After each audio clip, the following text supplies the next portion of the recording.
I'm Victoria Jimenez. I'm head of sector in Bonjour, charge je of suis urban Victoria development at the Jiménez, Union for je the suis chargée du Mediterranean. développement pour Welcome l'Union pour everyone la to this webinar Méditerranée. on Euro-Mediterranean cities in the post-pandemic that the Union for the Mediterranean is coordinating together with L'Union pour UNESCO, la basically in Méditerranée the form of coordonne cette conversation with réunion ensemble Professor avec Peter Sennett.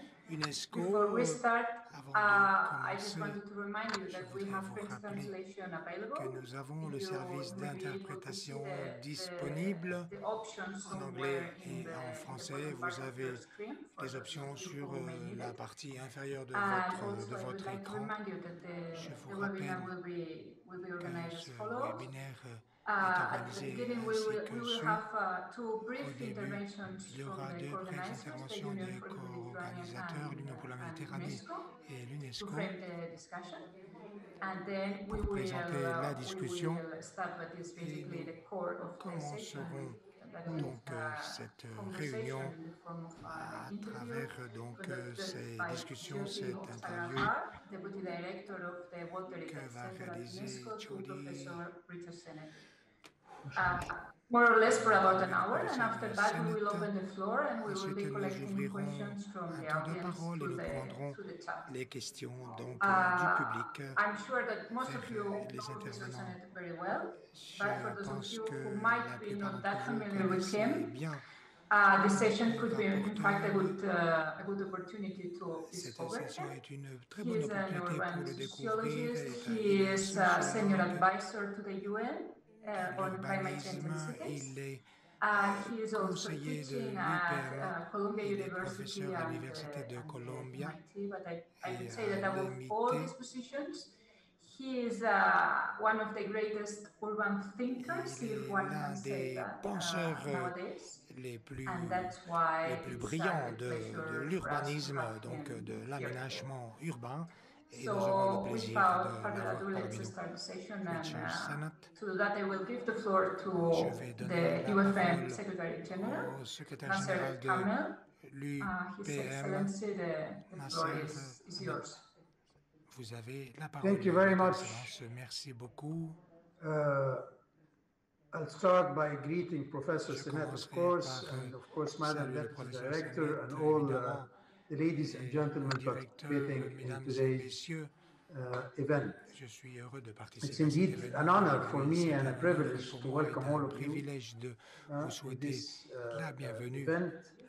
Especially, I want to express my deep appreciation to Professor Sennett for being with us today. I'm aware that his lifelong groundbreaking work on sociology of cities, communities, and culture has been really an inspiration for everyone working. The Union for the Mediterranean, as you all know, is the intergovernmental organization that is grouping 43 member states, the member of the European Union and 5 southern and eastern Mediterranean countries. It aims and tries to contribute to regional stability in terms of human development and also enhancing regional integration across the whole spectrum of the Euro-Mediterranean region by promoting first and foremost dialogue and cooperation. We do perceive ourselves as the regional hub for the United Nations Agenda for Sustainable Development, trying to timely and effectively draw upon best practices in Europe and beyond, so our region can advance in that direction. Puisse aller dans cette direction. We are all aware that time is of the essence for us worldwide, but especially in the Mediterranean, when it comes to the challenge we're facing in terms of climate change, les challenges auxquels nous faisons face en termes de changement climatique et les enjeux que doit affronter la région méditerranéenne. Dans les 2 dernières années, nous avons travaillé en coopération avec le Programme mondial pour l'environnement supporting a group of 85 scientists de from the 85 region and beyond chercheurs de la région et au-delà qui ont étudié l'impact du changement climatique dans notre région. Les résultats sont alarmants. Nous savons tous que la Méditerranée, en tant qu'à l'augmentation de la température, a dépassé 1,5 degrés Celsius centigrades. We also know that tel que nous avions accordé en tant que fonds à la réunion de Paris, l'accord de Paris. En 2024, la température, l'augmentation de la température pourrait être de 2,3 degrés et 3,8 degrés de plus dans quelques plages de la journée, quelques plages horaires dans quelques régions. C'est un état d'émergence dans notre région qui peut aggraver parfaitement les problèmes existants de développement durable en Méditerranée, et en particulier, parce que c'est le sujet d'aujourd'hui, en particulier touchant nos villes qui vont donc affronter de grands challenges qui concernent l'impact du changement climatique. Parmi les 20 villes les plus touchées, ce sont des villes méditerranéennes. Plusieurs grandes villes en Méditerranée pourraient affronter due to sea level rise. That's why I think, c'est pourquoi je pense, in terms of climate emergency, our cities are at the center and forefront when addressing des préoccupations au centre because they are where most of our population lives, and they are où habite la plupart de notre population, et c'est notre première ligne de our combat. mandate and all our endeavors is working towards that. Nos travaux sont dirigés dans Now we have an added ce challenge, sens. which is Il y a the un autre challenge challenge tel que posed by the l'enjeu COVID-19 posé pandemic, par la pandémie which in my view is a wake-up call COVID-19. for us C'est to give un signal more d'alarme priority to que science-led nous donnions proactive plus de vision priorité à cette for our needs. vision Policies proactive and practice should help donc lancée par la all of science. us raise awareness Nous about devrions and alleviate avoir existing and emerging risks gagner for cette sustainable prise de human and conscience urban.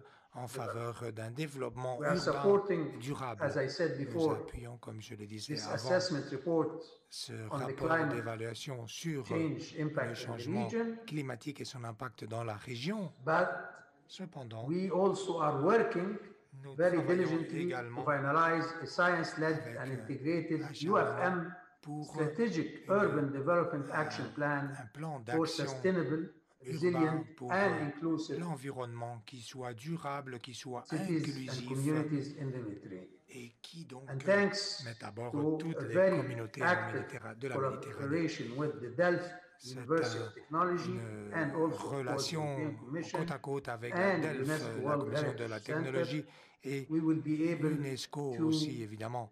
Ensemble, present nous you allons pouvoir vous some présenter conclusion quelques conclusions tirées by the end of this year.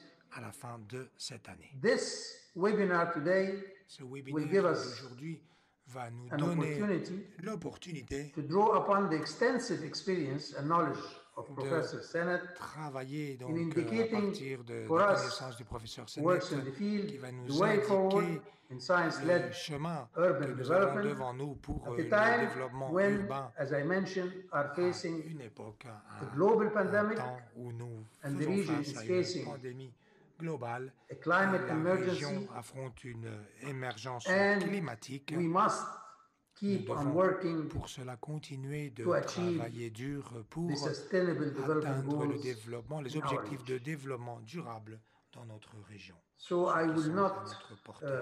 speak further.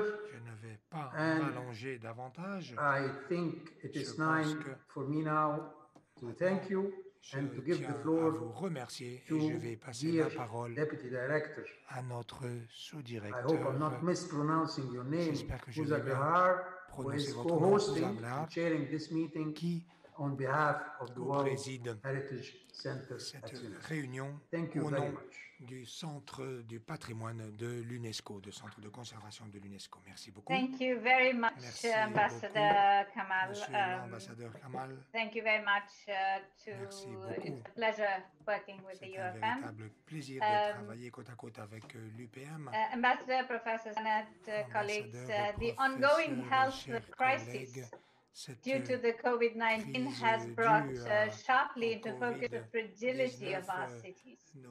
We stand at the crossroads to consider pathways to recovery and enhance the resilience toutes les opportunités, tous les moyens de in light of these new challenges face à that the cette current pandémie. health Ce sont crisis has de presented nouveaux to cities challenges worldwide. We tels need to qu'a rethink présenté urban heritage for resilience and pour récupérer l'état de santé des populations de nos villes que nous avions. Il faut mettre en place donc ces plateformes de connaissances, d'échange de connaissances pour aider les villes et les villages à faire face à cette situation et à bien s'en sortir. Il y a plusieurs solutions. Il y a évidemment des types de production virtuelle, évidemment, aussi les plans de financement et les gouvernements qui ont fait beaucoup de promesses pour aider les villes. La question de l'inégalité et des communautés marginalisées ont été amenées sur la table aussi. Le transport et ce que cela veut dire dans cette situation actuelle où les personnes préfèrent des transports terrestres tels que la marche à pied.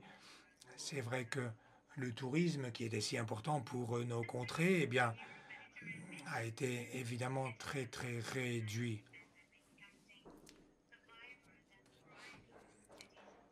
Ce sont des villes et des rues qui évoluent, qui essaient de faire face dans la mesure du possible à cette pandémie. C'est vrai qu'il y a eu beaucoup de problèmes dans le bassin méditerranéen, mais c'est ce déclin de la biodiversité aussi qui a été mis en danger. C'est l'identité des espèces biologiques aussi qui est en péril. C'est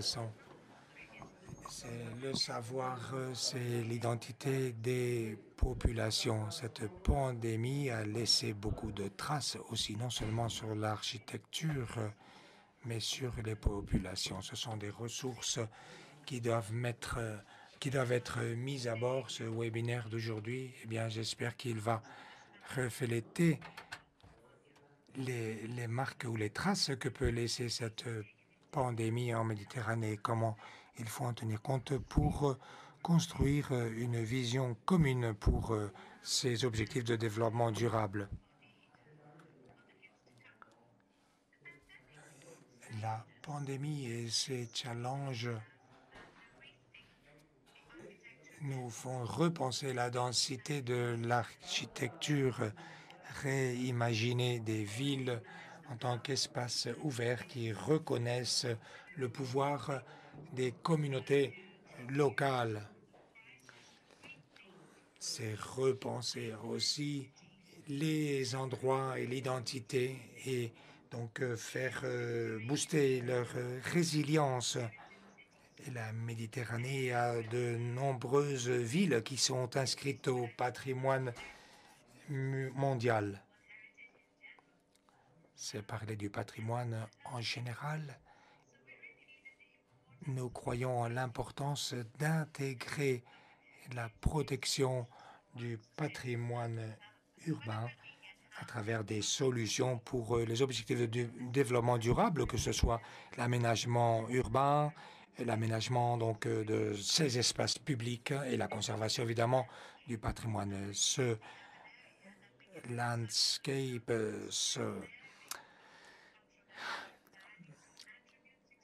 ce sont les valeurs, les attributs donc, qui font la beauté de ces centres historiques des villes, de tous ces quartiers.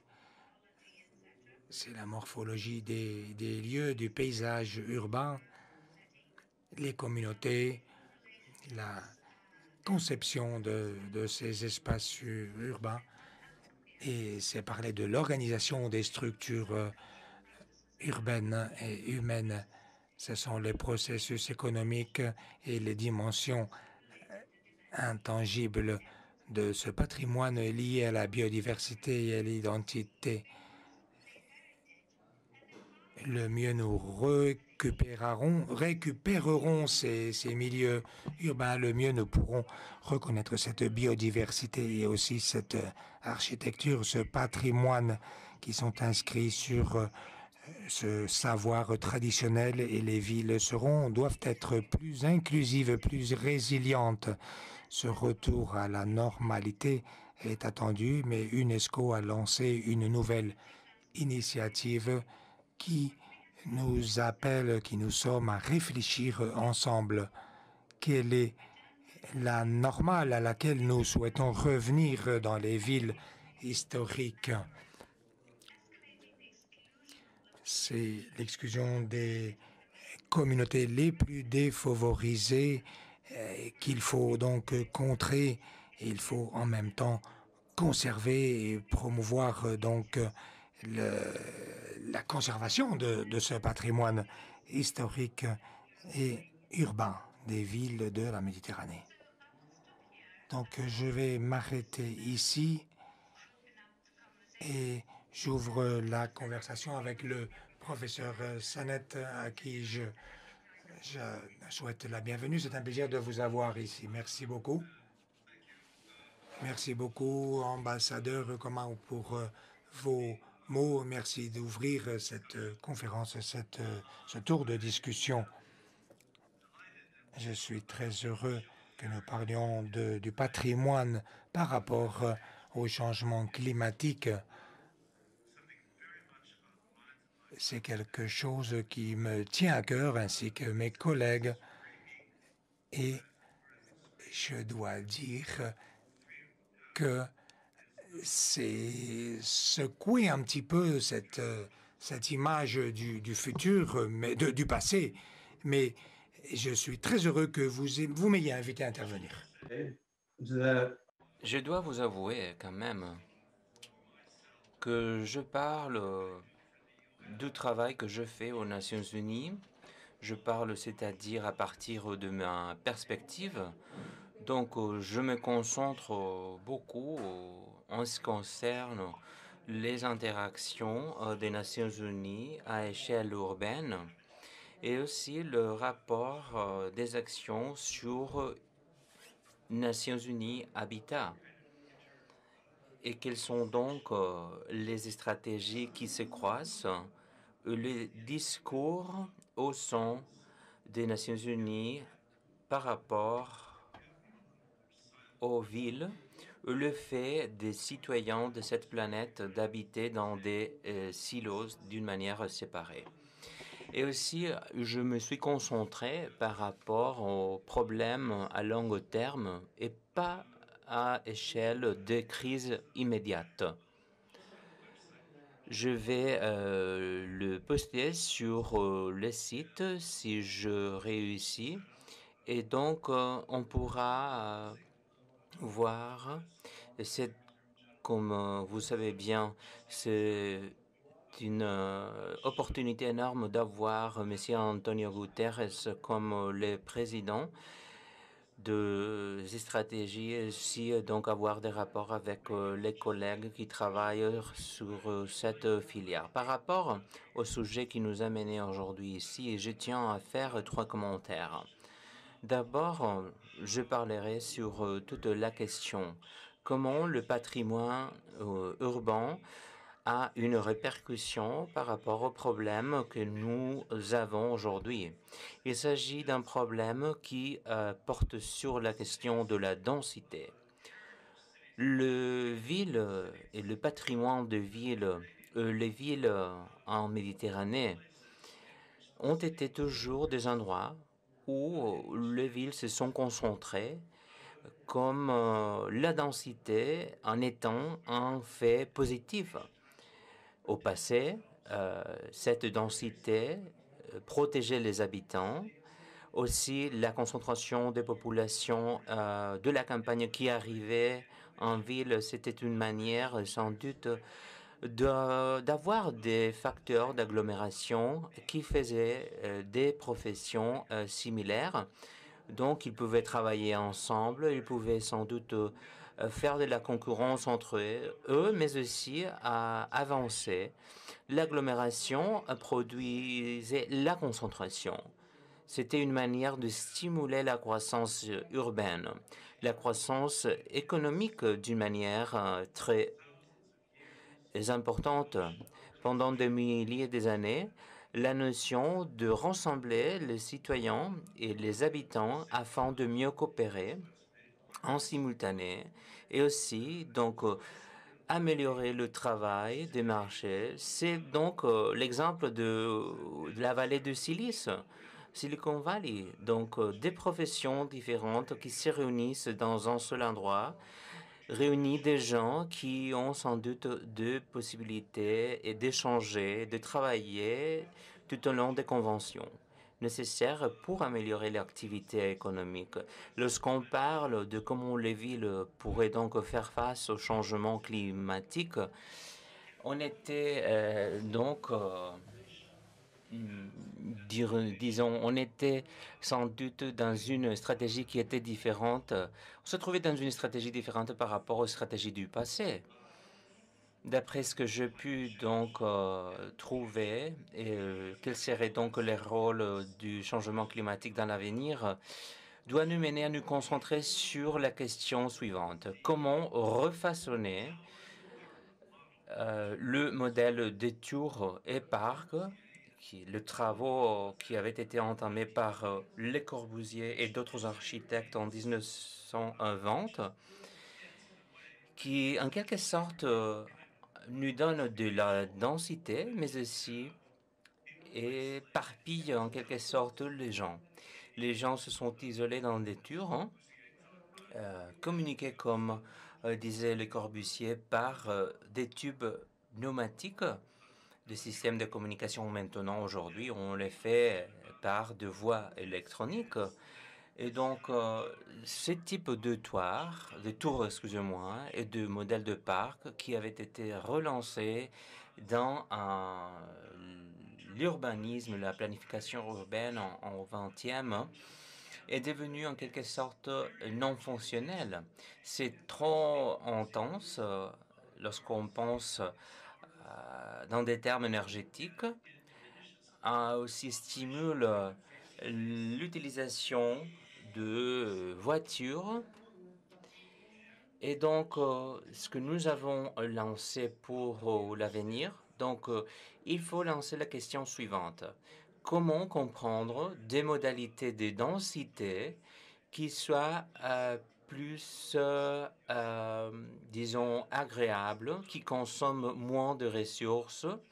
C'est donc les modèles qui doivent être relancés depuis la perspective de Le Corbusier par rapport au développement urbain.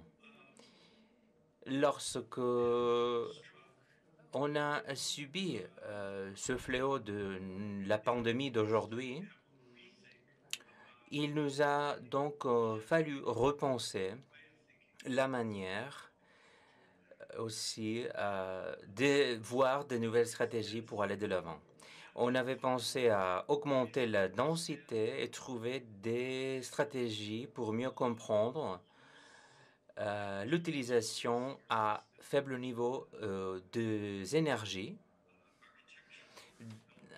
comme on n'avait pas fait au passé, où il y avait eu une intensité de dépenses énergétiques très élevée pour la filière de la construction. Et donc, cette pandémie a questionné sans doute la densité des habitants dans des couronnes urbaines.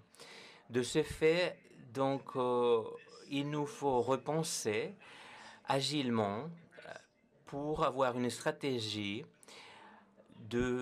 qui nous permettra de faire face à ce type d'émergence et des émergences futures pour résoudre ce type de problématiques. Donc, cela me mène à dire que maintenant, il nous faut repenser comment le rapport entre les pratiques qui garantit en quelque sorte l'avenir durable à long terme et des pratiques plus à court terme. Donc, j'avère qu'ils avancent dans des sens opposés. Merci beaucoup, merci beaucoup. Donc, une présentation excellente parce que vous avez sans doute montré très ouvertement cette question. Laissez-moi vous dire et vous poser une question. Où vous étiez lorsque les confinements vous est arrivé et oui, d'un jour à l'autre, tout a changé. Où est-ce que vous étiez? Quelle a été votre expérience par rapport à votre ville et la vie en ville? Et qu'est-ce que vous avez pensé d'une manière soudaine? Qu'est-ce qui a été transformé rapidement? Moi, j'étais à Londres, dans cet appartement si beau, dans un quartier industriel. Il s'agit d'une ancienne usine. Donc, bon, quand j'avais acquis cet appartement avant, c'était une ancienne usine. Et donc, le confinement à Londres, la crise économique a été sans doute très forte dans ce quartier parce que beaucoup d'usines ont fermé. Mais ce n'est pas une crise d'habitation, on dirait, parce que beaucoup de citoyens habitent ici. On pourrait dire qu'il s'agissait d'une ville fantôme. Les gens se sont cloisonnés à l'intérieur des bâtiments. Bon, beaucoup de cafés qui fonctionnaient au passé, maintenant, ils sont fermés. Mais bien, on n'a pas donc vécu un effet dont on n'avait pas imaginé. C'est la vie en famille. C'est ce qu'on a sans doute subi, cette espèce d'incertitude économique. Eh bien, il y a des voitures partout maintenant, donc la reprise de l'activité nous a montré sans doute que les choses sont revenues au normal. Il y avait du silence.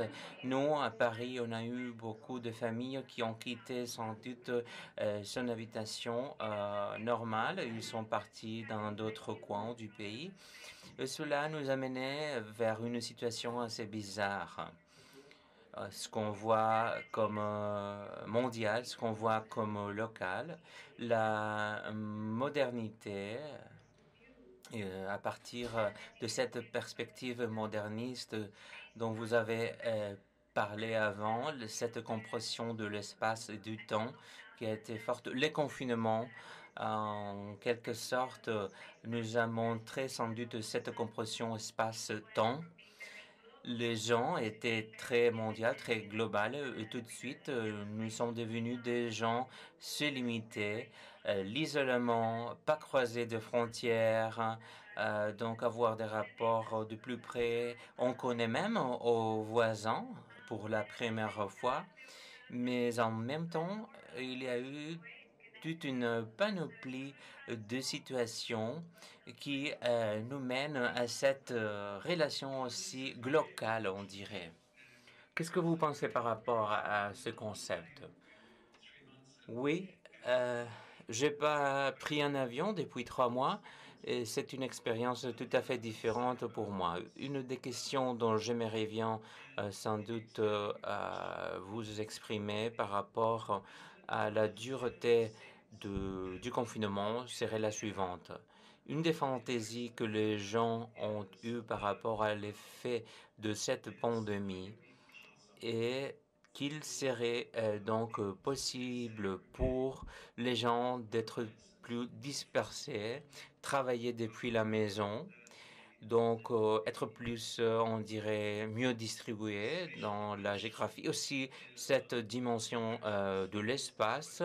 L'espace réel serait donc concentré.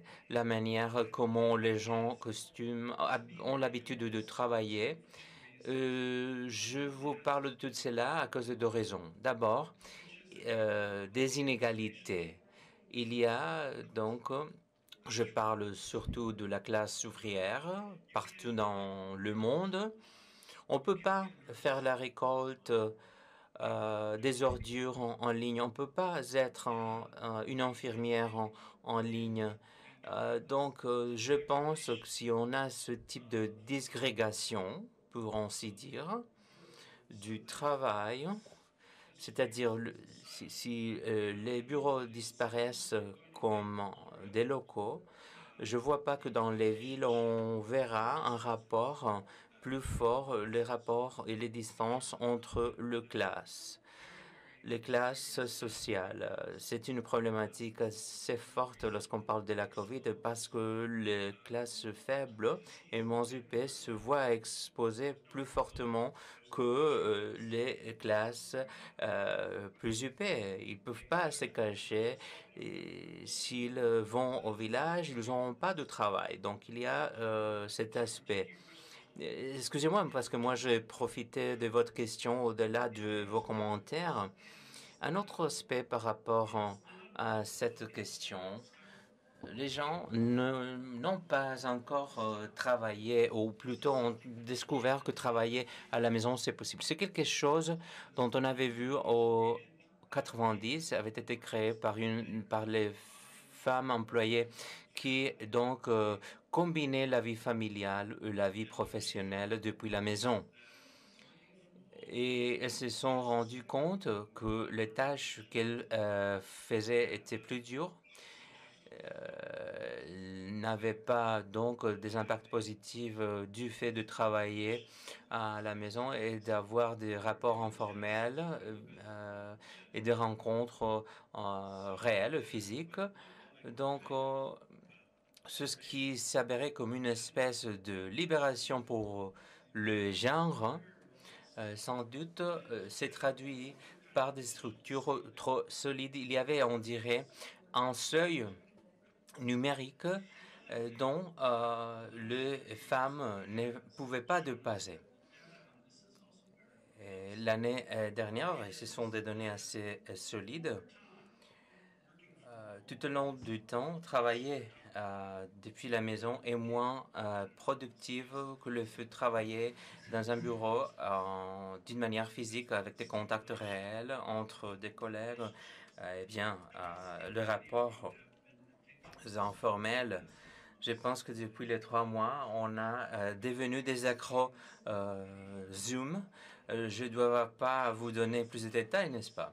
Mais comme conséquence de cette situation, quelle est la stratégie qui nous permet de faire face à cette pandémie? C'est une stratégie qui n'est pas durable dans des termes de classe sociale, dans des termes de genre, et pas du tout dans des termes productivité économique. Donc, je me sens très malheureux lorsque le journaliste nous dit « Ah, l'avenir se travailler depuis la maison ». Qu'est du malheur? C'est c'est une perspective assez négative. Et donc, ce mécanisme à très court terme, on ne doit pas l'accepter. Il nous faut donc de repérer quelles seront les meilleures pratiques pour avancer à plus long terme. Sans doute, je vais faire de l'avocat du diable. Eh bien, j'ai fait donc une révision historique. J'ai essayé de trouver des exemples et comment le travail domestique, comment travailler depuis la maison et aussi les actions petites. Cette production qui se faisait à côté de la maison. Donc, il y avait la coexistence des enfants, des mères, des parents qui travaillaient, par exemple, dans un atelier. Et donc, c'était donc une production très domestique. Je ne sais pas si vous avez repéré des leçons Et qu'est-ce qu'il faudra faire? Comment penser au bien-être des villes et des communautés? Quelle serait donc la stratégie? Je pense bon, je dois vous avouer qu'il y a eu un aspect qui m'a sans doute surpris comme individu. Je ne parle pas en nom d'aucune organisation. La proposition d'Anne Hidalgo de rendre Paris dans une ville à une distance de 15 minutes. Donc cette idée fantastique. Pour moi, faire en sorte que la ville de Paris soit une ville de petites villes, des endroits où on pourrait donc aller en vélo, travailler dans un rayon de 15 minutes depuis notre maison. C'est quelque chose qu'on ne peut pas donc travailler comme le modèle du passé, comme des associations professionnelles au Moyen-Âge, où là où on habitait, on travaillait. Il y a un plafond dans la partie donc supérieure à échelle de concentration des activités dans des villes qui donc peut avoir des impacts positifs en relation au changement climatique. Et si je reviens à l'exemple de villes méditerranéennes comme Marseille ou Tunis ou Beyrouth, où je travaillais pendant quelques années, cela me mène à vous reparler de cette notion de échelle. L'échelle, les densités, ce sont des choses très similaires. On peut avoir des échelles très petites de 3000, 2000, quelques centaines de milliers d'habitants. Et c'est ce qui se passe dans les villes aujourd'hui. Est-ce que donc il y aura une réduction de l'échelle? L'échelle est en train, mais par exemple dans des villes comme Mexico, donc les gens, l'exemple de ville de 15 minutes est un rêve pour quelqu'un qui habite à Mexico. Il passe de 2 ou 3 heures à la voiture pour arriver au poste de travail. Bien. Donc l'idée serait de trouver des villes qui soient plus petites et moyennes, qui ne soient pas des quartiers dortoirs, non, qui soient donc des villes réelles dont les habitants puissent profiter des bénéfices, puissent donc habiter, travailler, tout en améliorant les connexions. Moi, en tant que sociologue, une des questions qui s'est passée au XXe siècle dans la planification urbaine, lorsqu'on a donc une augmentation à échelle, donc il y a cette séparation sociale, cette ségrégation des villes 19e comme Tunis ou Paris étaient des villes assez similaires. En 1980, ce type de ville était plus différente et l'idée de boulevard haussmannienne diviser les gens par des classes en verticale est disparue. Et lorsque l'échelle des villes augmentait, il y avait plus des écarts économiques et sociaux. Et donc, d'après moi, cette crise était une crise très grave pour les villes. Si on habite avec des gens qui soient différents comme nous-mêmes, si on ne travaille pas avec des gens différents comme nous, donc questions comme la violence, des conflits pourront apparaître plus fortement. Je pense que ce qu'on peut apprendre par rapport aux villes qui l'UNESCO essaye de protéger, pas dans toutes les villes, mais l'idée est la suivante. Comment les gens qui étaient si différents étaient capables de vivre de si près et d'une manière si proche, Donc, ce qu'il nous faut est réduire l'échelle du développement urbain en lieu de bâtir des endroits plus répandus qui causent la ségrégation des citoyens. Oui, vous avez parlé avant de cette idée de l'utilisation, donc, où les choses ne doivent pas être contrôlées complètement d'une manière trop structurée. Et aussi, donc, comment les modèles de densité qui ont été dits et qui sont assez serrés et trop solides. Mais qu'est-ce qui fait cette pandémie par rapport à ce que nous repensons? Maintenant, nous sommes concentrés à cette notion de distance. Comment s'adapter à cette nouvelle notion de densité qu'on pourra donc apprendre? Qu'est-ce que vous pensez que les villes euro-méditerranéennes, peut-être on pense à réduire la taille des villes? On a augmenté la densité d'un côté, à échelle de santé et de sécurité, donc on devrait réduire cette densité. Et il y a des leçons. Oui, je pense qu'il faudra réduire l'échelle. Mais maintenant aussi la densité. Pourrez-vous donc nous raconter comment les effets de la densité au passé étaient si positifs? Donc, on a bâti des villes qui sont des villes isolées, comme des quartiers dortoirs isolés. Et je parlais de cet exemple à cause d'une raison. Je suis tout à fait d'accord, je suis convaincu qu'on trouvera la vaccine d'ici une année et demie. C'est un effort énorme. En dépit du président Trump, je pense que l'Organisation mondiale de la santé est en train de faire un travail formidable, très intense.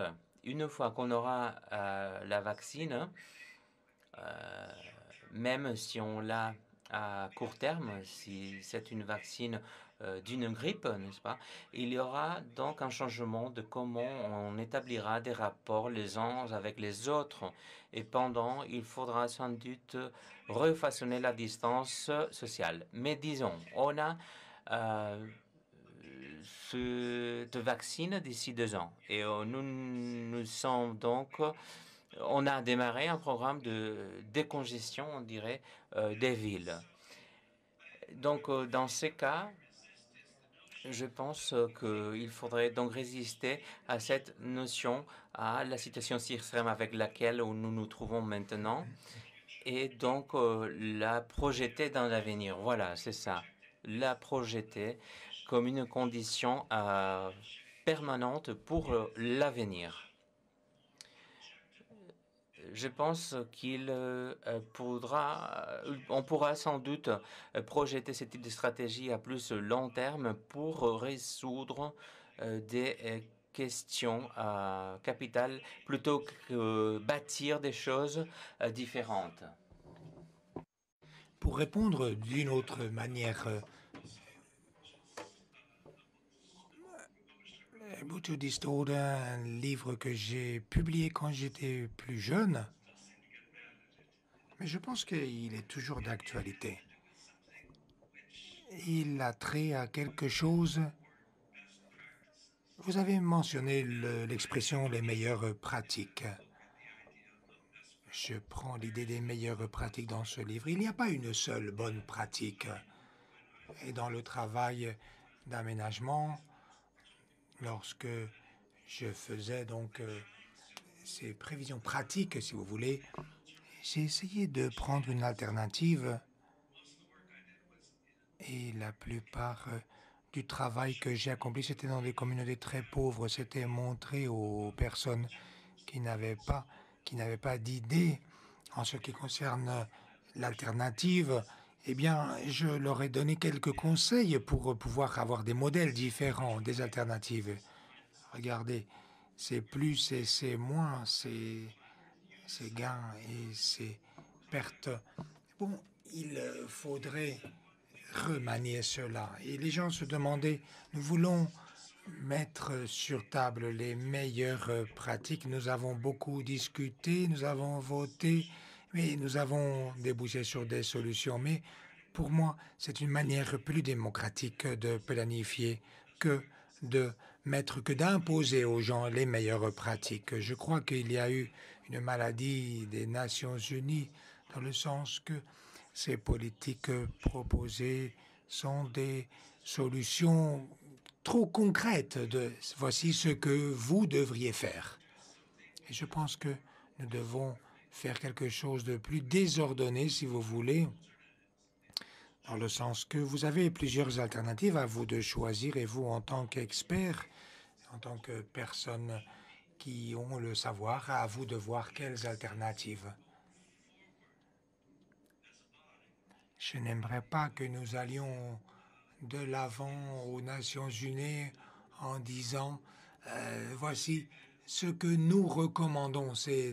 C'est un verbe qu'il faudrait bannir, n'est-ce pas? Je pense qu'il faut engager les personnes dans ces processus de durabilité, qu'ils s'approprient de leur futur, mais on ne peut pas s'approprier de bonnes pratiques comme ça de manière définitive et figée. Je suis tout à fait d'accord. J'utilise, oui, c'est vrai, cette expression, les meilleures pratiques, mais c'est vrai, vous avez entièrement raison. Ce sont des pratiques dialogiques qui sont développées vis-à-vis de cet engagement. Je crois que c'est très important. Et le désordre, la confusion, c'est une bonne chose, pourquoi pas? L'importance de ce désordonnement est important, donc, à l'issue de ces débats qui ont lieu dans les pays de l'Union pour la Méditerranée. Lorsque vous regardez le modèle de ville corbusienne, très ordonnée, c'est les aspirations que nous avons, mais lorsque nous planifions, nous aménageons de nouvelles interventions, le désordre s'impose dans ces villes qui sont en dialogue permanent. C'est vrai qu'il y a des groupes d'architectes qui peuvent nous désorienter quelque peu. Ce manque de repères, peut-être. Comment pouvons-nous réimaginer une ville que nous puissions penser en termes de désordre, mais ordonné? Comment faire? Eh bien, c'est exactement le problème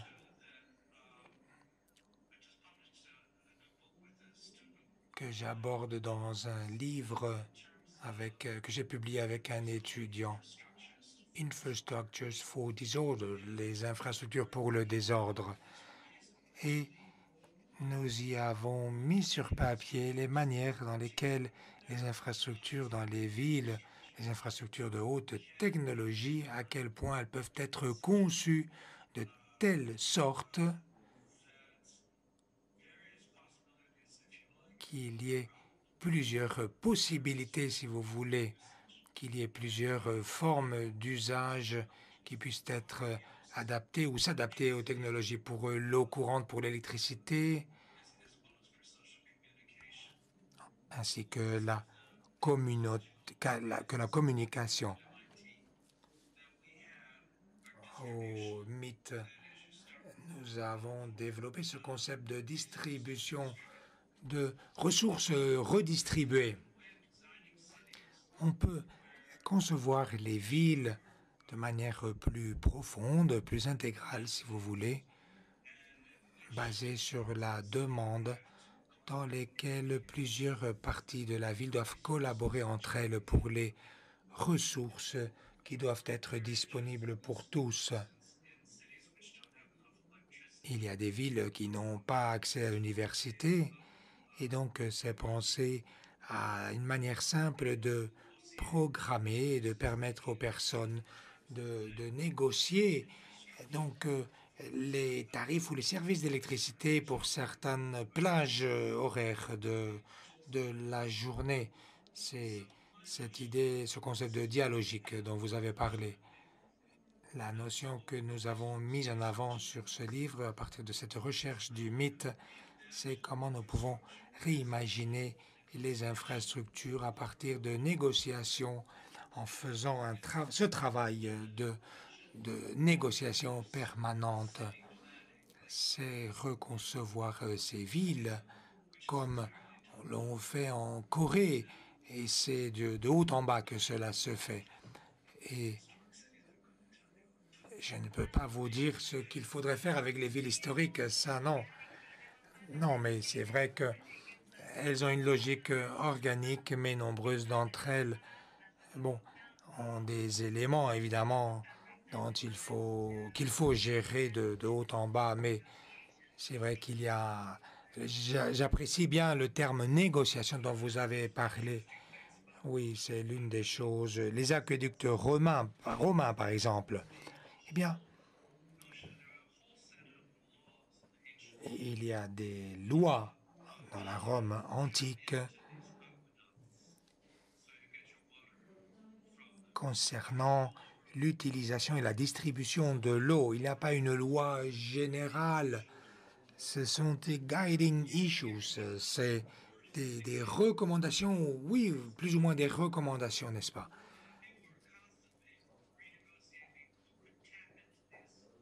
On est en train de renégocier souvent.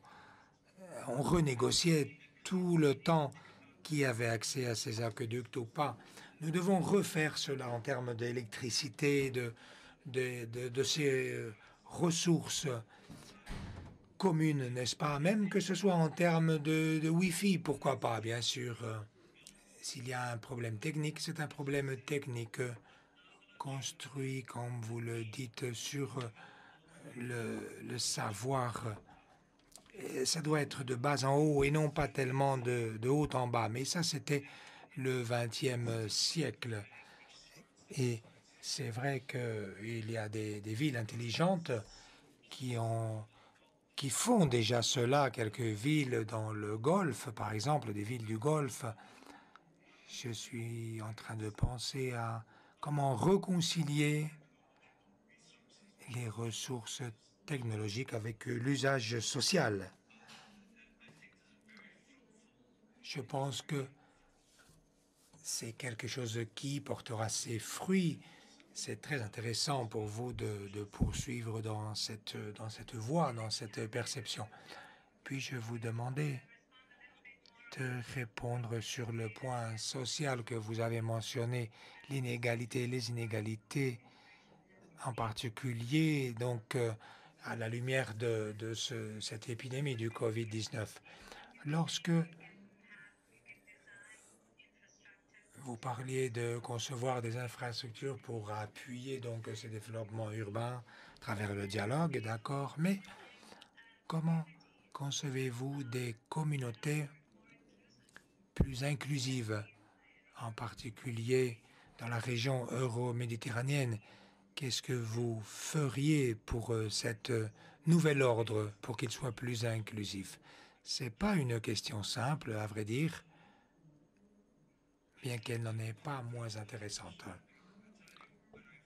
À New York, je peux vous dire sur quoi on s'est concentré. Ce n'est pas une réponse totale, intégrale, mais en tout cas, je peux vous dire que l'inclusion commence par la présence physique. Si vous êtes connecté à quelqu'un d'autre, les gens disent « Bon, je crois que les classes ont besoin les unes des autres. » C'est très facile à écrire ou à tweeter, bien sûr. Mais en réalité, comment on en fait l'expérience? Eh bien, ce que j'ai fait à New York,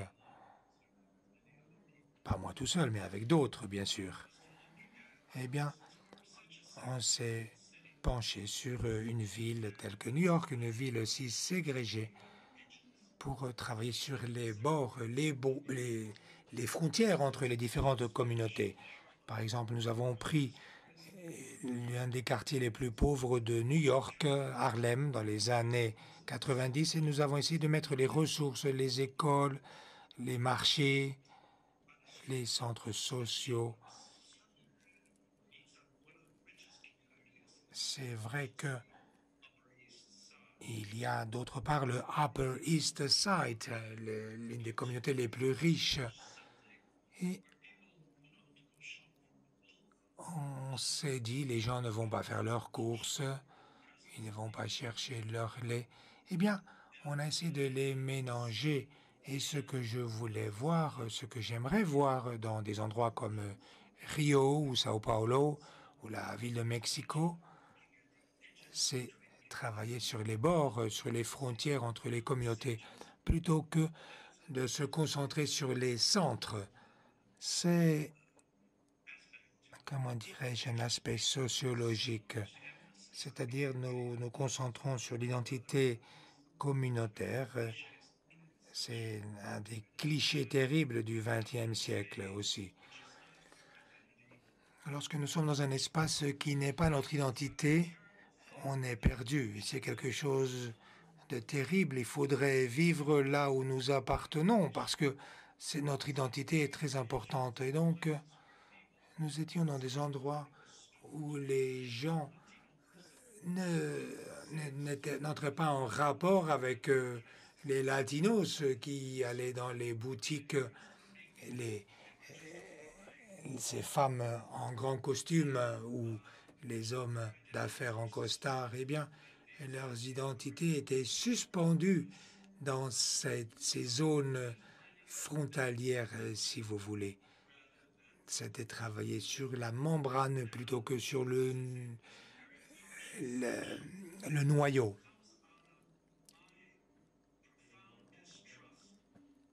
Je ne crois pas aux personnes qui mettent la main sur le cœur et disent « je ne suis pas raciste », mais ils ne rencontrent jamais de personnes noires. C'est trop facile. Et c'est une fois de plus, il faut avoir suffisamment de densité, de diversité dans les villes pour le faire. On ne peut pas le faire dans les alentours où tous sont pareils. Donc, ce concept de bord ou de transfrontalier n'a même pas de sens. Ils sont tous pareils. Donc, c'est comme essayer de rendre ces couches plus perméables, n'est-ce pas? Oui. Puis-je vous demander au sujet du transport public? Tout le monde est très préoccupé par la situation. On peut le voir sous la perspective du Covid-19, mais en ce qui concerne le changement climatique et la mitigation, je pense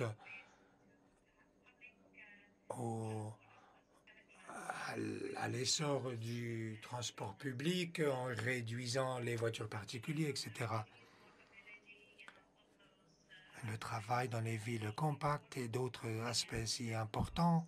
Nous avons évidemment plusieurs exemples de villes très densifiées.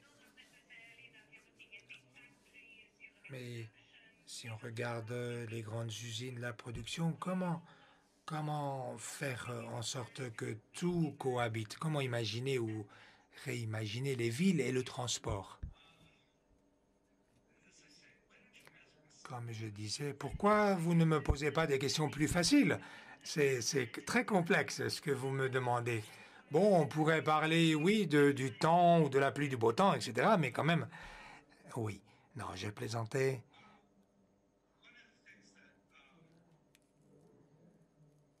L'une des choses que je connais bien,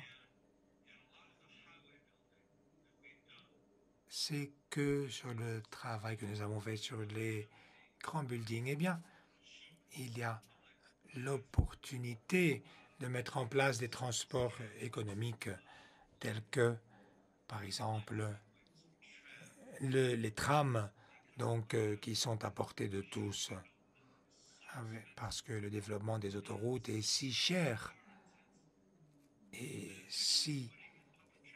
donc il cause tant de stress sur le réseau et l'environnement, c'est difficile d'y mettre ces voies, ces réseaux de fer ou de tram, de transport public. Je pense que nous avons besoin de nouveaux modèles pour mettre en place ces réseaux-là. C'est pourquoi La notion d'Anroldogos me séduit, cette notion de réduire l'échelle en maintenant cette densité. Ce que nous avons fait au MIT, c'est se pencher sur cette question. C'est un projet physique qui consiste à construire,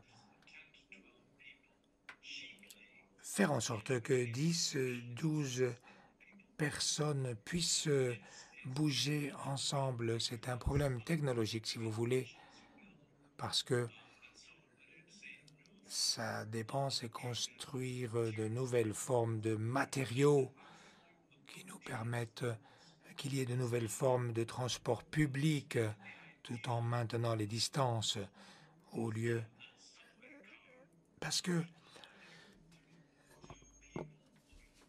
ces métros avec 132 personnes à l'intérieur, non, je pense à des véhicules électriques ou à l'hydrogène qui pourraient faire en sorte que 10-12 personnes puissent tenir et que ce soit très mobile, très économique et très durable environnementalement. Ça ne devrait pas coûter plus de 80 000 $. C'est quelque chose de très, très spécifique que nous essayons de faire. Mais c'est à portée. Ça pourrait se construire et on pourrait l'utiliser, n'est-ce pas, dans les prochaines années. Mais ça n'existe pas à présent.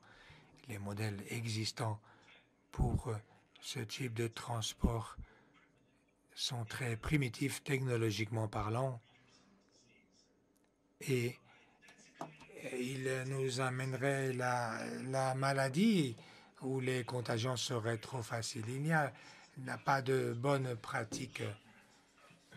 C'est un projet auquel on a destiné des centaines de milliers de dollars. Il ne s'agit pas de dire « faut faire ceci, il faut faire cela ». Dites-nous ce qu'il faut faire. L'urbanisme, eh bien, c'est que c'est une science de laboratoire, ce n'est pas une science théorique.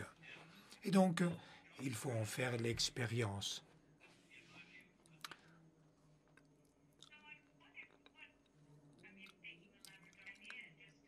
Oui, en reprenant cette idée du laboratoire dont vous parlez.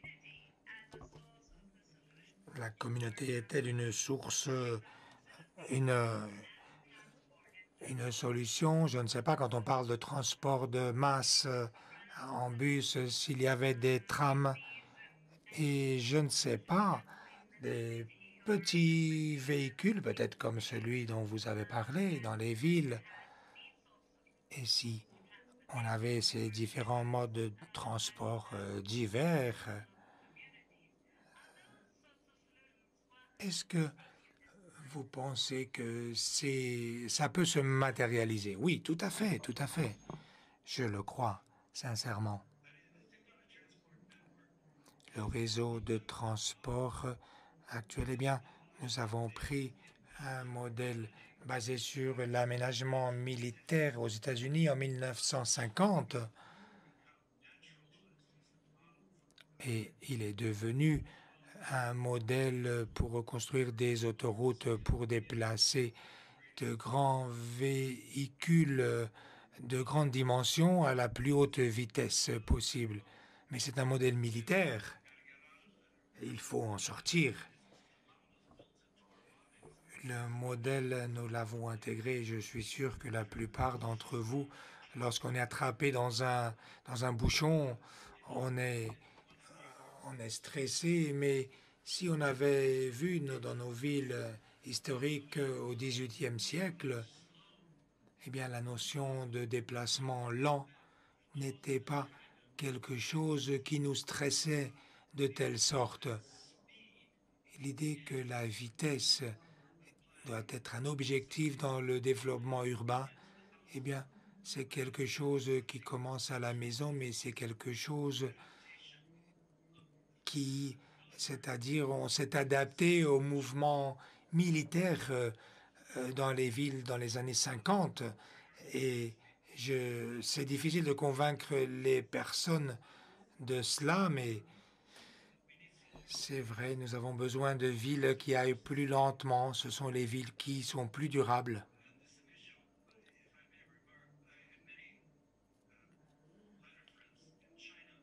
J'ai des amis en Chine qui ont construit ce modèle dans lequel la vitesse était l'objectif et maintenant ils le regrettent parce que ils commencent à le regretter parce que il y a des problèmes difficiles de transport, la pollution qui s'en découle. Dans les autoroutes, on aurait besoin d'un réseau de transport différent qui s'adapte plus, dans lequel on puisse ajouter une diversité, qui puisse être différent, plus lent certainement. Je crois que nous allons ouvrir le tour de personnes, mais une dernière question sur le tourisme. Le tourisme a été un élément crucial. Vous avez parlé de la densité, de moins de densité dans les villes pour les résidents, etc. Et vous avez écrit là-dessus également. Je pense que lorsque on regarde les villes patrimoine de l'humanité, certainement le tourisme en Méditerranée est un pool important, mais d'un seul coup, ça s'est stoppé. Comment réimaginer le tourisme? Comment réimaginer le rôle de ce patrimoine au-delà du tourisme? Je pense que c'est un moment très important pour les villes qui ont vécu du tourisme. C'est un moment important, c'est le moment de se repenser. Une ville comme Barcelone a plusieurs cultures. La ville de New York est une monoculture, si vous voulez, comme Barcelone aussi. Et maintenant qu'il y a eu cet effondrement du tourisme, c'est le moment de reconstruire une ville. Mon point de vue personnel est que il faudrait déprivilégier ces modèles internationaux d'investissement en ce qui concerne l'accommodation des personnes. C'est restreindre, c'est limiter l'installation de Starbucks, par exemple, de ces modèles de consommation où les marchés de location, par exemple, de l'appartement pour tourisme. Mais ces monocultures détruisent les villes et c'est un très bon moment de repenser à limiter cet essor. Ça veut dire essayer de construire des modèles d'affaires locales qui puissent donc héberger des personnes aussi. Mais le tourisme de masse n'utilise pas les endroits locaux. Ils voient un Starbucks et ils se disent « Tiens, génial, on va voir… on essaye de voir la voie la plus courte pour aller du Grand Canal, c'est-à-dire du canal de la Manche, pour aller directement dans un Starbucks. » C'est chez nous. Ma femme, en réalité, est beaucoup plus urbaniste que moi. C'est quelque chose…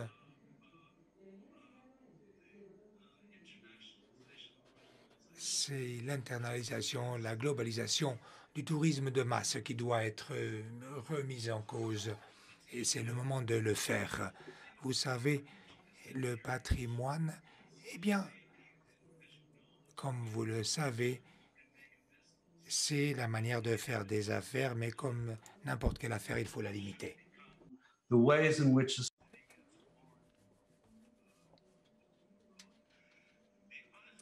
Il y a donc un autre aspect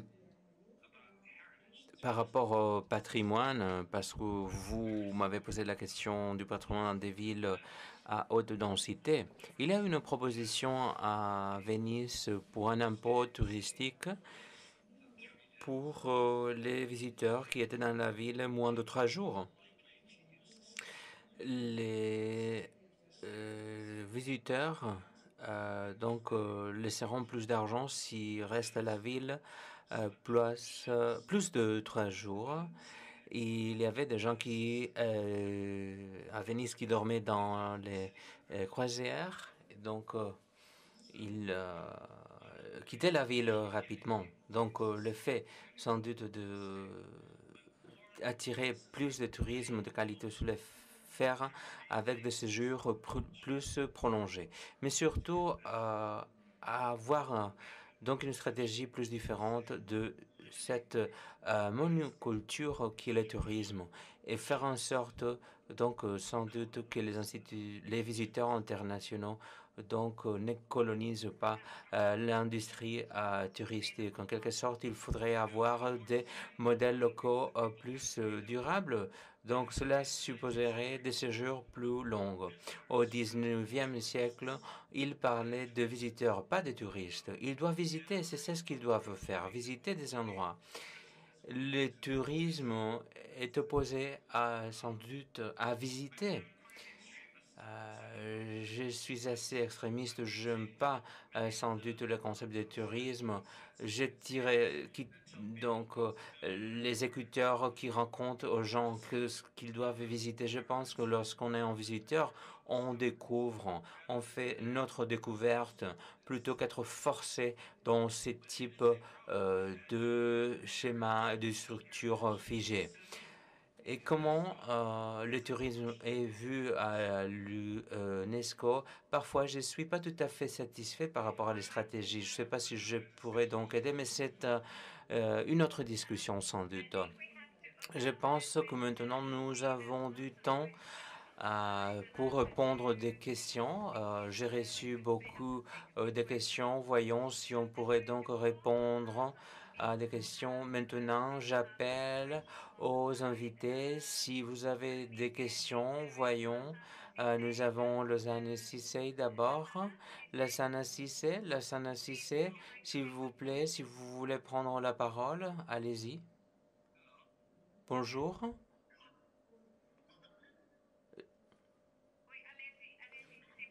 Oui, je parle français, donc...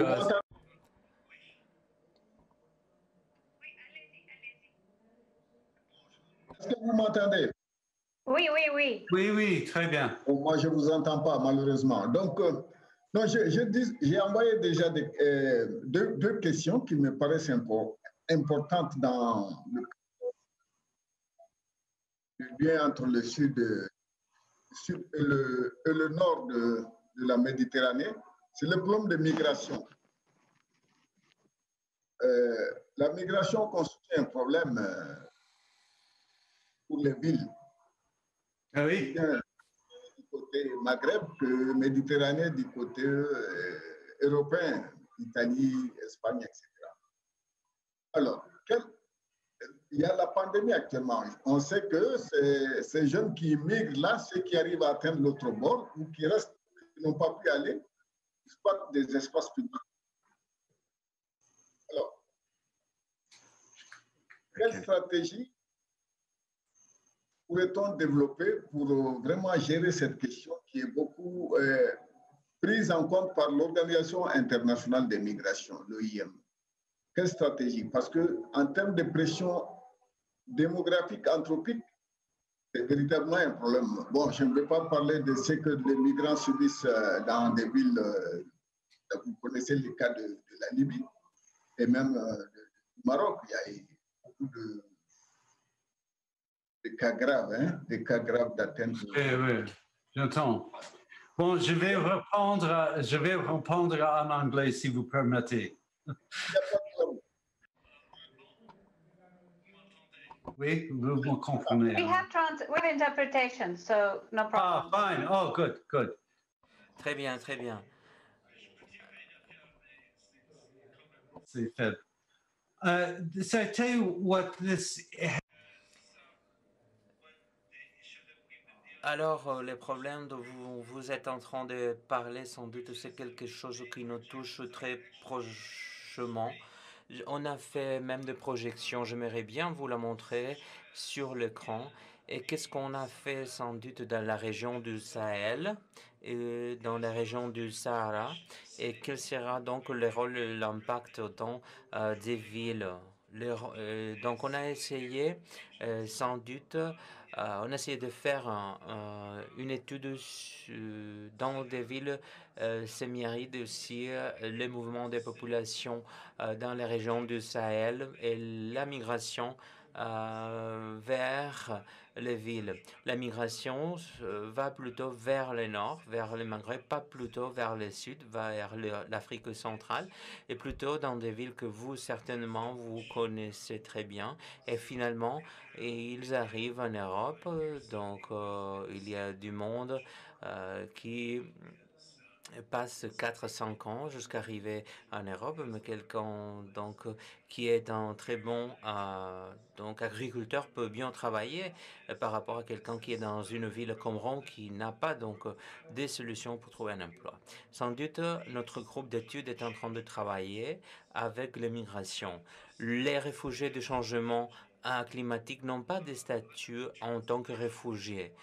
Dans la perspective de l'acte 1951, on est seulement réfugié si on a donc été menacé, on a été attaqué et donc persécuté et il est impossible pour vous de rentrer dans votre pays d'origine. Cela suppose que même la petite quantité d'argent qui est nécessaire pour traiter les réfugiés n'est pas encore sans doute disponible pour les réfugiés à cause du changement climatique. Je pense que les Nations Unies doivent mener à bien d'ici quelques années, d'ici 5 ans, et de renégocier les traités qui proviennent du traité de Genève 1951. Le crainte des persécutions en tant que réfugiés, comme vous le savez tous, nos ressources sont faibles, sont limitées, mais il y en a encore.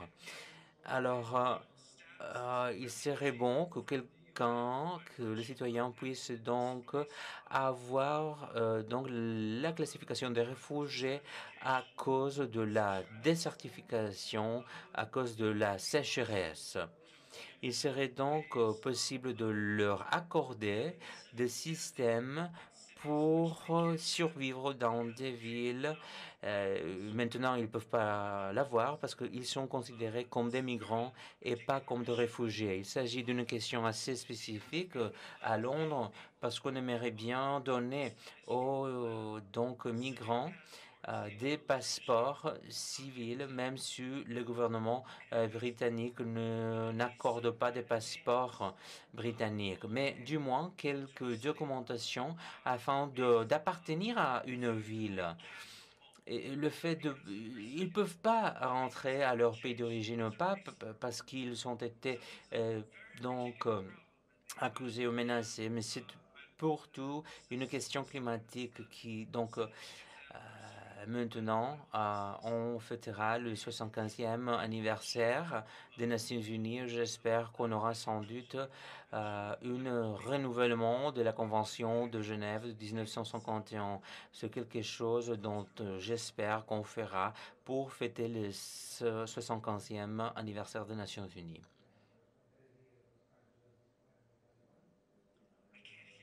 Je ne vous entends pas. Excusez-moi. Merci beaucoup. J'avais pas donc connecté mon micro. Nous avons Adèle Ceci qui veut poser la question. Adèle Ceci, est-ce que vous voulez poser votre question, Adèle?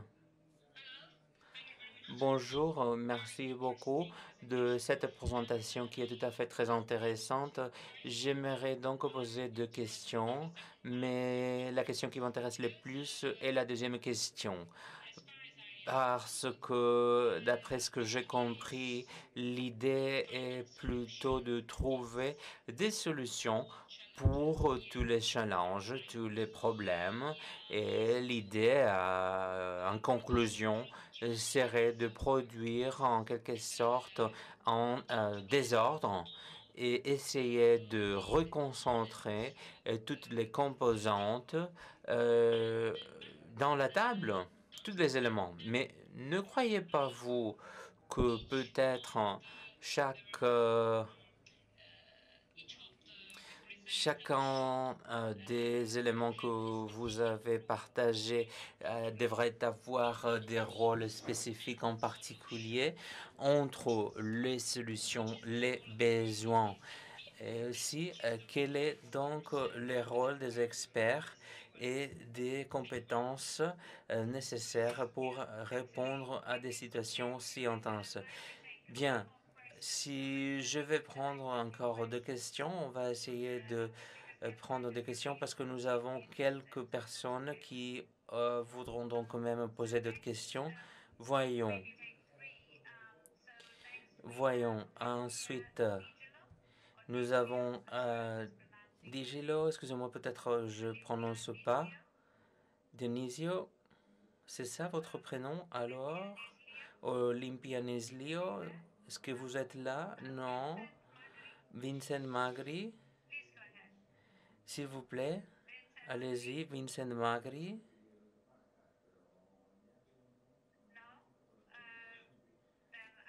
Non. Maintenant, donc, je veux passer à la prochaine question. Marc Dader. Marc Dader.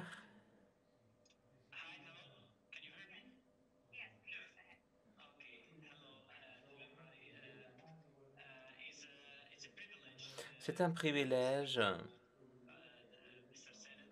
Monsieur Sen, de vous avoir ici. Je vais vous poser une question par rapport à la santé. La santé a été un catalyseur pour la transformation urbaine.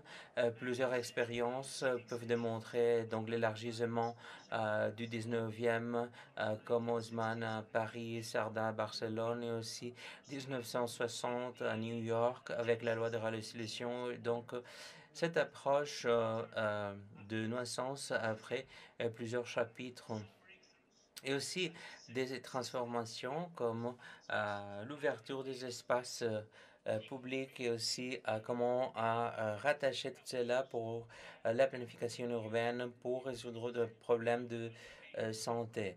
D'après vous, qu'est-ce qui nous reste encore après donc la pandémie d'aujourd'hui? Merci beaucoup. Nous avons encore une autre question. Mohamed El-Bari, excusez-moi si je ne prononce pas correctement votre Mohamed El-Bari. Vous m'entendez? Oui, allez-y. Merci beaucoup de cette présentation fantastique. Je parle depuis l'Université de le rôle, sans doute, du contrôle, la conservation du patrimoine. Comment on peut garder donc cette identité et comment développer en parallèle le tourisme. Merci beaucoup.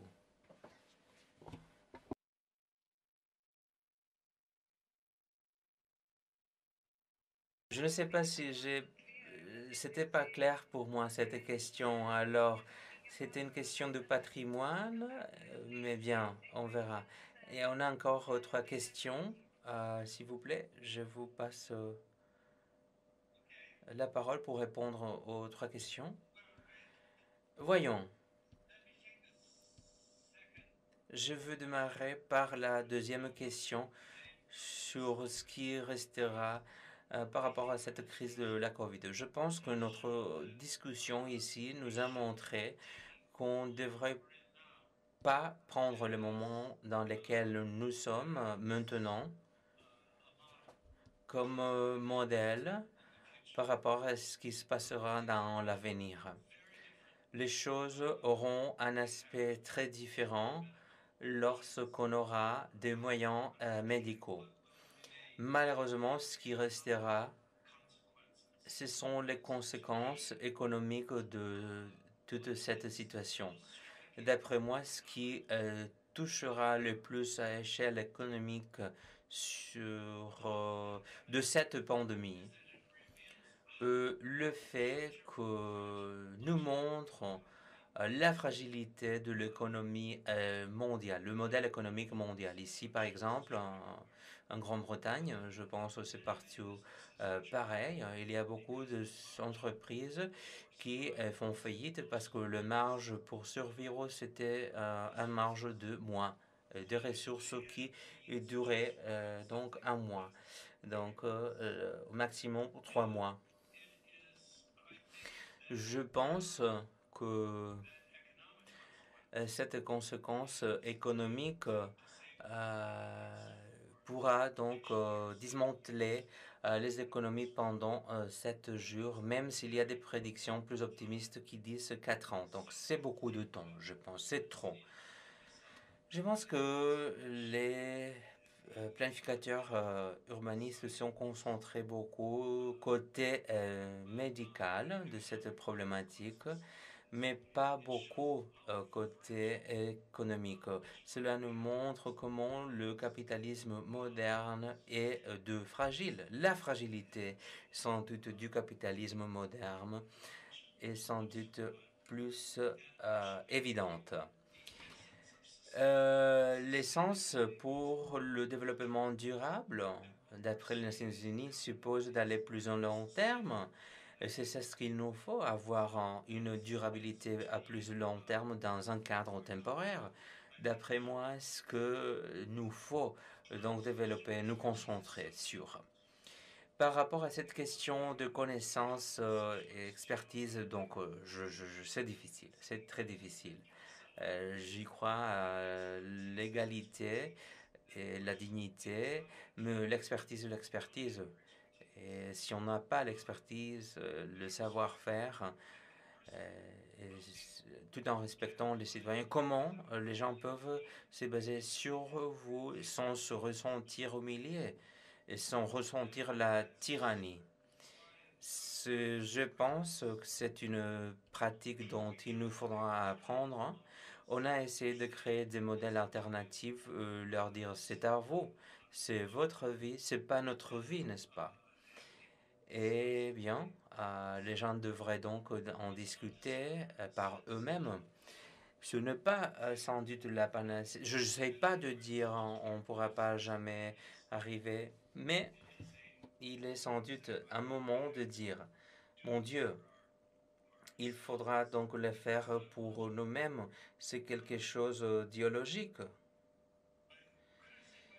Et si vous me le permettez, quelque chose sur les problèmes. Tous les entourages compliqués, intenses, ont de propriétés systématiques.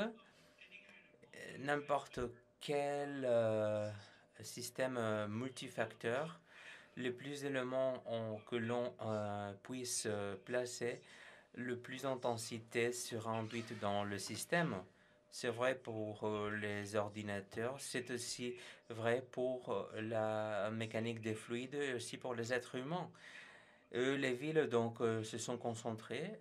Si on rapproche, donc on aura cette problématique systémique. Et la seule façon d'avoir de l'ordre, c'est d'imposer des contrôles. Le remède pour la complexité et la tyrannie, et c'est quelque chose dont on ne désire pas. Pour mesurer il faut donc de construire le modèle, mais c'est donc une perspective seulement d'un professeur qui vous parle humblement. Par rapport au tourisme, si j'ai bien compris votre question, est-ce que la question était sur Hagia Sophia? C'est ça ce qui vous inquiète?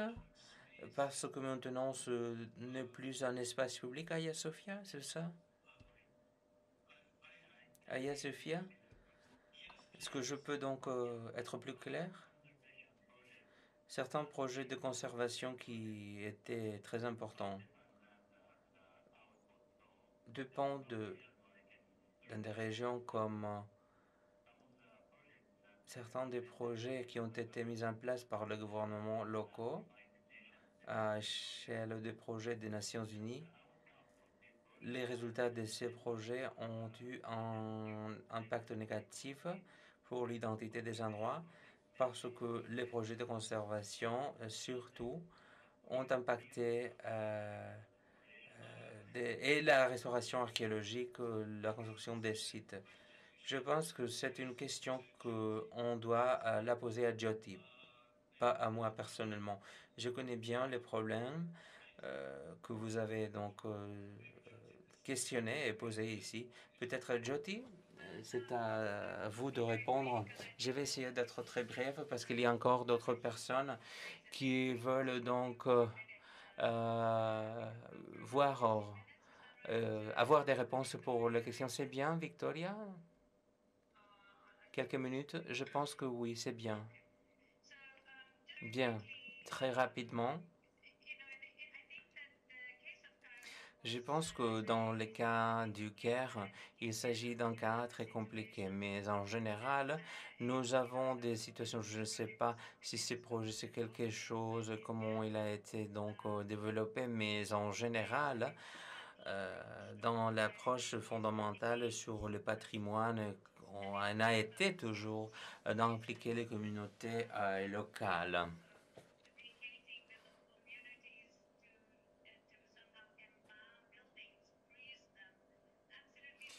On ne veut pas donc stopper la construction urbanistique.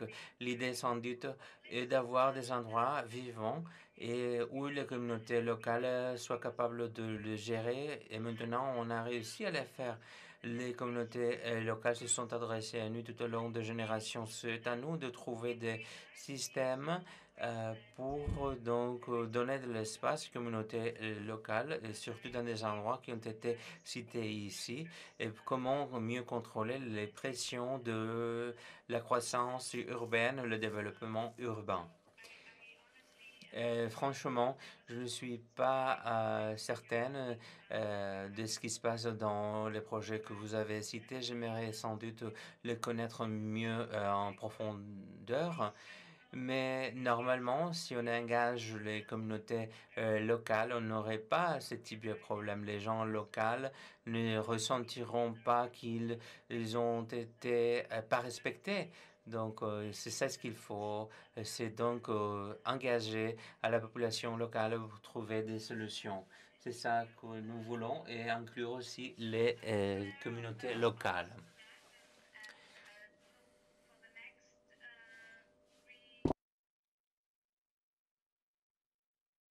On a encore trois questions. Les trois dernières. Bia Habsaïd, qui vient du Niger, je pense. Mélanie, qui vient de l'Érythrée. Et ensuite, Rosabella Alvarez. D'abord, Riyad, vous avez la parole. De la Tunisie. D'accord. Voilà. Ma question, c'est l'explosion urbaine qui se fait aujourd'hui au niveau du tissu urbain traditionnel comme les médinas, classés patrimoine mondial, celle de la ville de Tunis ou la ville de Sousse, patrimoine mondial, et aussi la ville de Koroane. L'explosion urbaine, c'est aussi l'exode urbain aujourd'hui qui est excessive et le venu d'autres habitants qui n'ont pas une idée de l'importance du patrimoine que se trouve à conserver et à préserver. Alors ici, ma question, elle est aussi un peu critique par rapport à l'état du patrimoine. Est-ce qu'on doit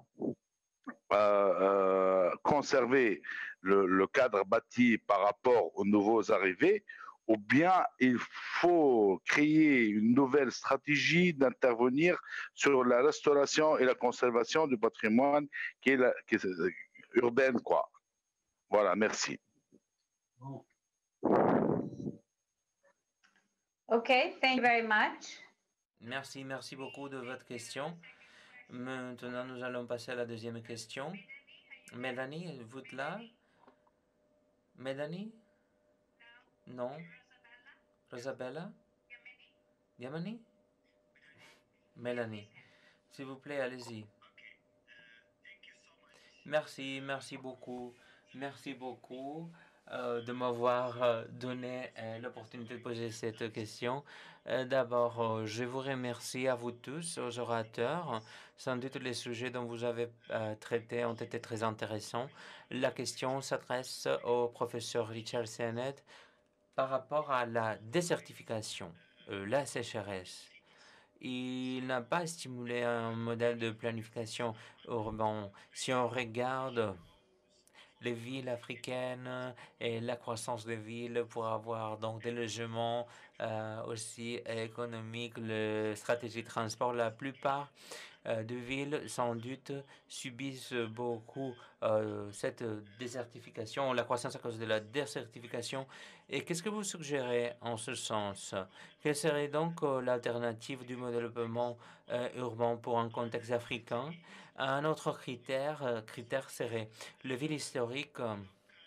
Comment peut obtenir donc du développement économique durable? Sans doute, c'est un challenge.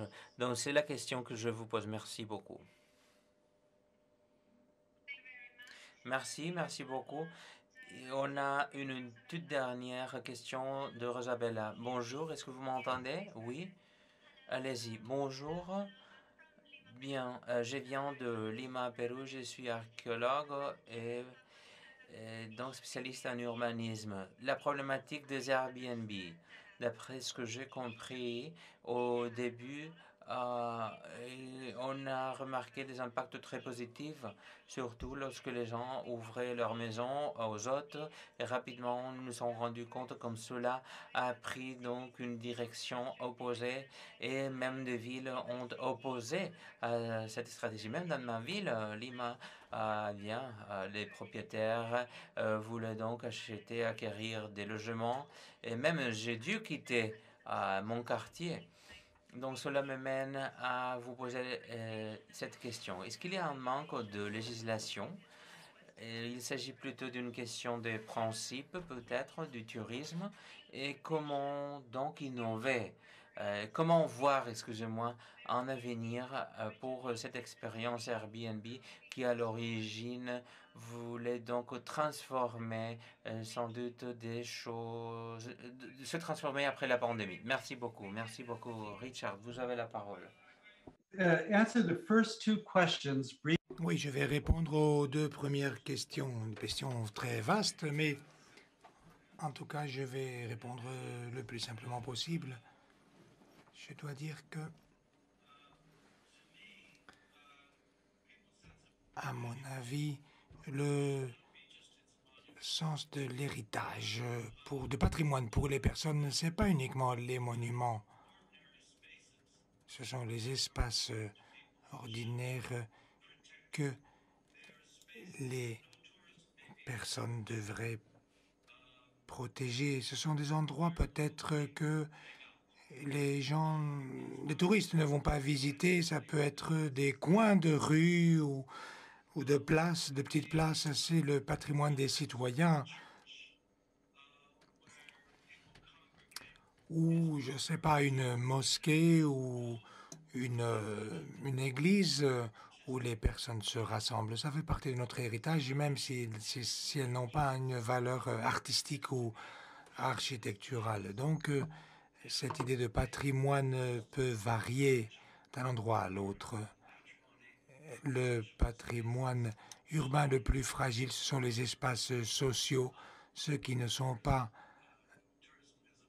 marqués, donc qui ne sont pas classés en tant qu'art visible ou visitable par les touristes. L'autre question, beaucoup plus vaste encore, c'est comment nous traitons les aspects informels des villes en tant qu'endroit de développement.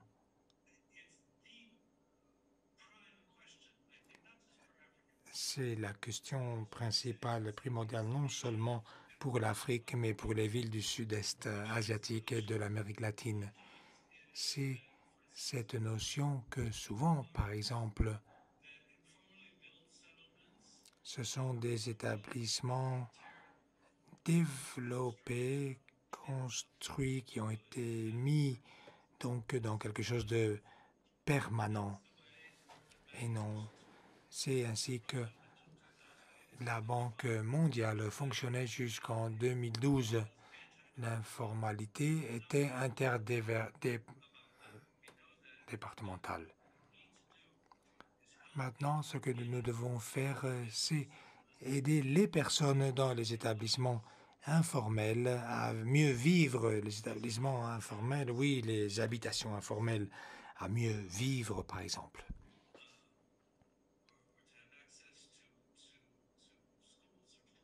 Ces personnes, c'est assurer les ressources à l'eau ou l'accès aux ressources telles que l'eau ou aux écoles aussi en tant qu'établissement public. Il faut essayer de faire en sorte que dans l'informel, c'est bon, j'espère, je l'écris, je le décris sur mon livre que j'espère vous aurez l'occasion de lire.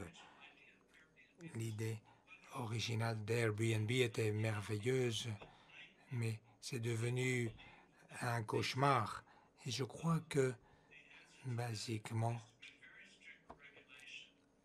il a fallu instaurer des règlements très stricts pour que les personnes ne puissent pas y habiter plus de 6 mois. Ça détruirait l'industrie de Airbnb et cette notion de nouvelle résidence structurelle qui, c'est-à-dire, si vous utilisez votre maison comme ressource, ça doit être chez vous, ça doit être de votre propriété. Réglementer cette industrie autrement, ce n'est pas possible. Il faut revenir à la notion du temporaire, dans le sens que vous êtes là où vous habitez.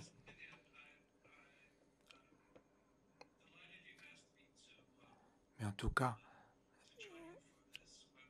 j'ai été très heureux de vous rejoindre pour ce webinaire. J'espère que ça va vous allez vous poser beaucoup de questions. Je suis plein de gratitude pour l'ambassadeur Kamal et toute l'équipe Johnny Gerhard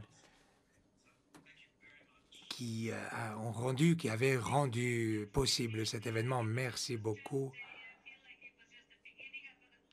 On a l'impression que ce n'est que le début d'une longue conversation. Il y aurait tant de choses à discuter avec vous, tant d'heures de conversation. Mais en tout cas, nous vous remercions grandement de votre temps et pour toutes les contributions, toutes les réponses et les idées que vous avez lancées, que vous avez bien voulu partager avec nous. Nous avons beaucoup de matériel pour penser, beaucoup d'idées à développer et c'est le moment de le faire. Tout à fait. Donc, une fois de plus, un grand merci. C'était avec un grand plaisir. Et on va passer la parole à l'ambassadeur Kamal. Merci beaucoup.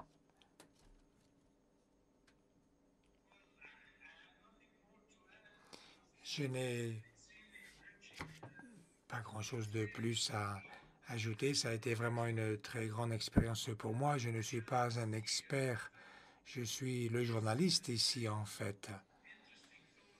Mais ces pensées, ces points de vue si importants que vous avez donnés, et surtout venant de la part de ces autorités mondiales qui me sont très utiles en tant que secrétaire général de l'Union pour la Méditerranée, je suis sûr que ce sera même plus utile pour mes collègues, le collègue chargé de l'aménagement urbain et de transport et l'équipe qui travaille avec lui. Une conclusion importante, je pense que je tire et j'espère ne pas me tromper, c'est que la Covid ne devrait pas être un facteur définitif dans notre approche vis-à-vis du développement urbain. Parce que C'est vrai que peut-être nous n'allons pas vivre dans des villes aussi denses dans le futur, mais en tout cas, le changement climatique, eh bien, nous est une alarme qui nous met en garde pour pouvoir conserver et notre patrimoine et nos colonies ou nos établissements urbains, n'est-ce pas? Nos aménagements urbains. Je souhaite exprimer ma gratitude, mes remerciements pour m'éclairer dans un sujet si important que celui-ci. Et j'espère que nous allons pouvoir vous accueillir en collaboration avec nos chers collègues de l'UNESCO pour répondre à ces questions qui ont été posées et que les nouveaux participants ont mis en lumière, ont demandé à quelqu'un qui a la profondeur de savoir comme vous l'avez. Je vous remercie, j'espère qu'on se revoit physiquement très prochainement ou si ce n'est que virtuellement, eh bien également. Merci beaucoup.